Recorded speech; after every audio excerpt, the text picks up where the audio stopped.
Hello friends, आप सभी का हमारे चैनल एडू कॉर्नर स्टडी में स्वागत है। चलिए शुरू करते हैं आज की करंट अफेयर्स। आज का पहला क्वेश्चन है, हाल ही में किन दो भारतीय क्रिकेटरों ने अंतर्राष्ट्रीय क्रिकेट से संन्यास लिया है? तो इसका आंसर है महेंद्र सिंह धोनी और सुरेश रैना। महेंद्र सिंह धोनी और सुरेश रैना ने अंतर्राष्ट्रीय क्रिकेट से संन्यास लिया है। धोनी ने अपनी कप्तानी भारत को क्रिकेट में साल 2011 में विश्व कप और सन 2007 में T20 विश्व कप दिलाया था। धोनी ने अपनी क्रिकेट करियर की शुरुआत सन 2004 में की थी बांग्लादेश के खिलाफ, और सुरेश रैना ने अपने 16 साल के करियर में भारत के लिए 18 टेस्ट, 226 वनडे और 78 T20 अंतर्राष्ट्रीय मुकाबले खेले, और उन्होंने इस बीच अंतर्राष्ट्रीय क्रिकेट में 7,000 से ज़्यादा रन बनाए हैं। अगला प्रश्न है, यूपी सरकार में किस कैबिनेट मंत्री एवं पूर्व क्रिकेटर का कोरोना के कारण निधन हो गया? तो इसका आंसर है चेतन चौहान। चेतन चौहान भारत के ओपनर बल्लेबाज रहे। चेतन चौहान ने टीम इंडिया के लिए 1969 से 1978 के बीच 40 टेस्ट मैच खेले हैं, और इनमें उन्होंने 31.54 की औसत से 2084 रन बनाए थे। उनका बेस्ट स्कोर 97 रन रहा। चेतन चौहान का जन्म 21 जुलाई 1947 को हुआ था।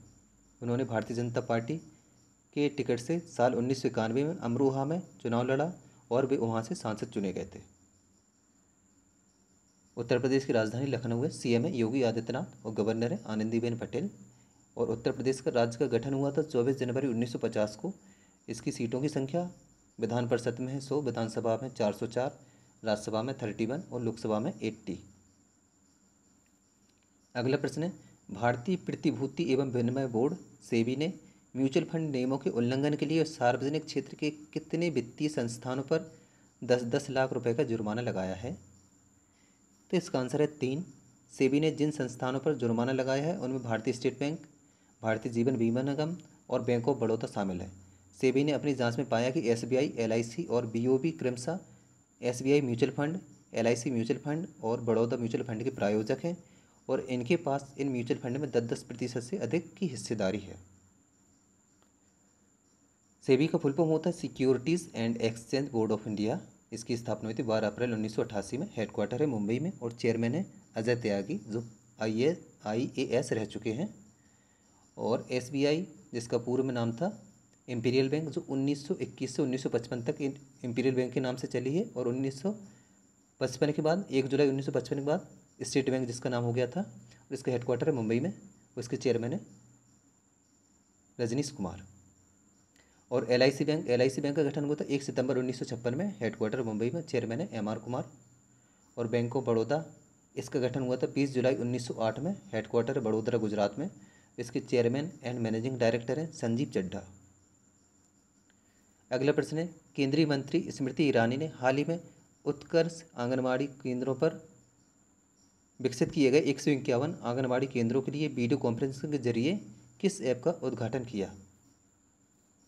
तो इसका आंसर है सखी ऐप। केंद्रीय मंत्री स्मृति ईरानी ने आंगनबाड़ी के लिए सखी ऐप को जारी किया है। आगामी 1 वर्ष में 500 और आंगनबाड़ी केंद्रों को उत्कर्ष आंगनबाड़ी केंद्रों के रूप में विकसित किया जाएगा। सखी एप्लीकेशन के जरिए वह सभी उत्कर्ष आंगनबाड़ी केंद्रों को आवश्यक निर्देश देंगे। इसके अलावा आंगनबाड़ी में रहने वाले बच्चों के ऑनलाइन शिक्षण का कार्य भी इसी एप्लीकेशन के जरिए किया जाएगा। अगला प्रश्न है, हरियाणा के मुख्यमंत्री मनोहर लाल खट्टर ने राज्य में धर्मार्थ शिक्षण संस्थानों और अस्पतालों को संपत्ति कर पर कितने प्रतिशत छूट देने की घोषणा की है? तो इसका आंसर है 100%। हरियाणा के मुख्यमंत्री मनोहर लाल खट्टर ने स्वतंत्रता दिवस की पूर्व संध्या पर राज्य में धर्मार्थ शिक्षण संस्थानों और अस्पतालों को संपत्ति कर पर 100% छूट देने की घोषणा की है। मुख्यमंत्री मनोहर लाल खट्टर ने हाल ही में सभी धार्मिक स्थलों के लिए अप्रैल जून के बिजली बिलों पर सरचार्ज समेत अन्य छूट देने की घोषणा भी की। साथ ही नगर निकायों के तहत आने वाले लालडोरा गांव में स्थित रिहायशी संपत्तियों के लिए संपत्ति कर में एक बारगी 50% छूट देने का भी ऐलान किया। हरियाणा की राजधानी चंडीगढ़ है। सीएम है मनोहर लाल खट्टर, और गवर्नर है सत्यदेव नारायण आर्य, और राज्यसभा सीट है 5 और लोकसभा सीट है 10। अगला प्रश्न है, निम्न में से किस भारतीय क्रिकेटर को ई बाइक गो का ब्रांड एम्बेसडर नियुक्त किया गया? तो जिसका आंसर है हरभजन सिंह। ई वाहन स्टार्टअप कंपनी ई बाइक गो ने भारतीय क्रिकेटर हरभजन सिंह को अपना ब्रांड एम्बेसडर बनाया है। कंपनी अभी मुंबई, बेंगलुरु, दिल्ली, अमृतसर, जयपुर और हैदराबाद में अपना परिचालन करती है। बयान में कहा है कि हरभजन सिंह के जुड़ने से उसे पुणे और चेन्नई जैसे नए बाज़ारों में बढ़त बनाने में मदद मिलेगी। ई बाइक गो के को फाउंडर हैं आयुष राठी। अगला प्रश्न है, भारतीय रेल ने गरीब कल्याण रोजगार अभियान के तहत कितने राज्यों में रोजगार का सृजन किया? तो इसका आंसर है 6। भारतीय रेलवे ने कहा है कि उसने गरीब कल्याण रोजगार अभियान के तहत 6 राज्यों में 5 लाख से ज़्यादा मानव दिवस रोजगार सृजित किए हैं। रोजगार सृजित होने वाले राज्यों में उत्तर प्रदेश, बिहार, झारखंड, मध्य प्रदेश, राजस्थान और उड़ीसा शामिल हैं। इन राज्यों में प्रवासी भारतीयों को रोजगार देने के लिए रेलवे की बुनियादी ढांचे से जुड़ी लगभग 165 योजनाएं चल रही हैं। प्रधानमंत्री नरेंद्र मोदी ने कोरोना महामारी के चलते घरों को लौटे प्रवासी मजदूरों को आजीविका उपलब्ध कराने के लिए गरीब कल्याण रोजगार अभियान की शुरुआत की थी और यह योजना 6 राज्यों के 116 जिलों में चलाई जा रही है। अगला प्रश्न है, कैलिफोर्निया स्टेट असेंबली ने हाल ही में किस दिवंगत बॉलीवुड अभिनेता को सम्मानित किया है? तो इसका आंसर है Sushant Singh Rajput. California state assembly ने दिवंगत बॉलीवुड अभिनेता सुशांत सिंह राजपूत को सम्मानित किया है। सम्मान के तौर पर मिले सर्टिफिकेट को अमेरिका में रहने वाली सुशांत की बहन श्वेता कीर्ति सिंह ने हासिल किया। उन्हें यह सम्मान भारतीय सिनेमा और संस्कृति में योगदान के लिए दिया गया है। अगला प्रश्न है, हाल ही में किस देश ने मालदीव की आर्थिक सहायता के लिए 250 मिलियन अमेरिकी डॉलर और ग्रेटर माले कनेक्टिविटी प्रोजेक्ट के लिए 500 मिलियन अमेरिकी डॉलर के वित्तीय पैकेज की घोषणा की है? तो इसका आंसर भारत सरकार मालदीव को कोरोना वायरस महामारी के कारण उत्पन्न हुई आर्थिक अनिश्चितता से निपटने और मालदीव की अर्थव्यवस्था को नई दिशा देने के लिए 250 मिलियन अमेरिकी डॉलर की आर्थिक सहायता प्रदान करेगी। भारत सरकार के 500 मिलियन डॉलर के वित्तीय पैकेज में 100 मिलियन डॉलर का अनुदान और 400 मिलियन डॉलर की एक नई लाइन ऑफ क्रेडिट शामिल है।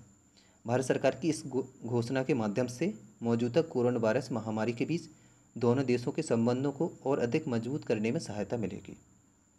मालदीव की राजधानी है माले, प्रेसिडेंट है इब्राहिम मोहम्मद सोले और करेंसी है मालदीवियन रुपया।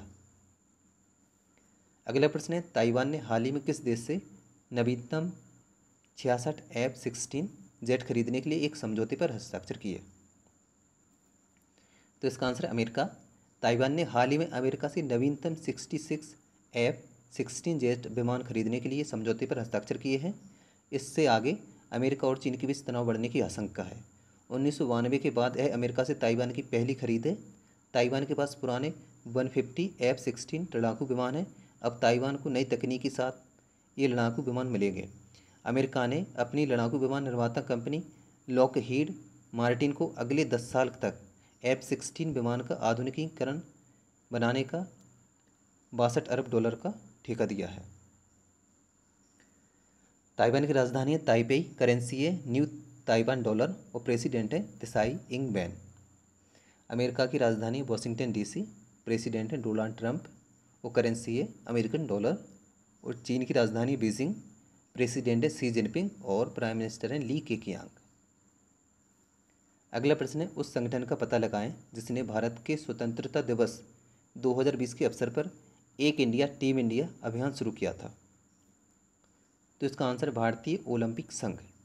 74वें स्वतंत्रता दिवस के अवसर पर भारतीय ओलंपिक संघ IOA ने IOA की नई पहचान और लोगों के अनुकूलन के एक भाग के रूप में डिजिटल गेम एक इंडिया टीम इंडिया लॉन्च किया, जिसने ओलंपिक खेलों में अपनी 100 वर्षों की भागीदारी को चिन्हित किया।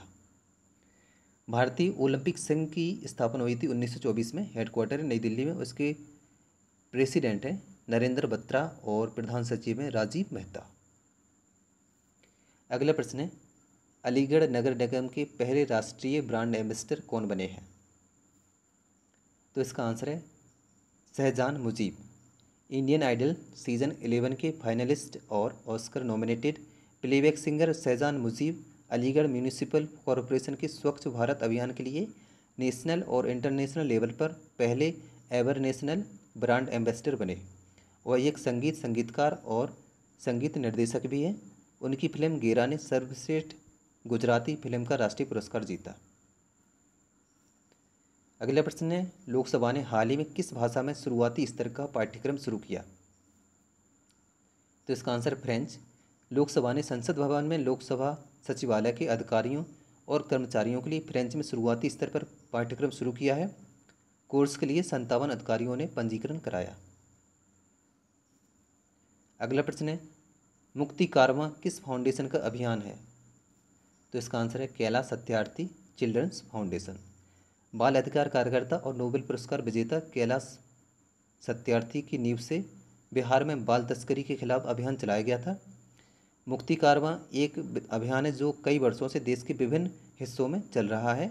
इसे कैलाश सत्यार्थी चिल्ड्रंस फाउंडेशन द्वारा आयोजित एक वेबिनार पर बिहार में डिजिटल रूप से लॉन्च किया गया।